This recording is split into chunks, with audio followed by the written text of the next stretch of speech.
શ્રીરામ ચિત્રકૂટ પહોંચ્યા તો વનદેવી તેમના સ્વાગત માટે સામે આવ્યા અને પ્રશ્ન કર્યો કે પ્રભુ, આપ મારા અતિથિ છો, હું આપની શું સેવા કરી શકું?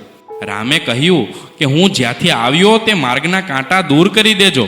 વનદેવીએ કુતૂહલથી પૂછ્યું કે પ્રભુ, તમે તો એ માર્ગ ઉપરથી પસાર થઈને આવી ચૂક્યા છો, પછી કાંટા દૂર કરવા કેમ કહો છો?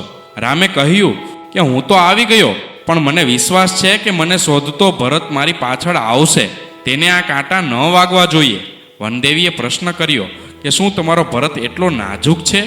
રામ બોલ્યા, ના, ભરત સાથે ટકરાઈને તો ઇન્દ્રનું વ્રજ પણ તૂટી જાય, પરંતુ ભરત જોશે કે તેના કારણે તેના રામને કાંટાવાળા રસ્તે ચાલવું પડ્યું છે તો આજીવન અપરાધ ભાવમાં જીવશે અને માતા કૈકેયીને ક્યારેય માફ નહીં કરે. હું નથી ચાહતો કે માતા કૈકેયી કે જેણે મને ભરત જેવો ભાઈ આપ્યો છે તેને જીવનમાં કોઈ કષ્ટ પડે. પિતાની આજ્ઞાનું પાલન કરનાર શ્રી રામને રાજ્યાભિષેકની આગલી રાત્રે વનવાસ મળ્યો, પરંતુ કોઈ પ્રત્યે દ્વેષભાવ નહોતો. જય શ્રી રામ.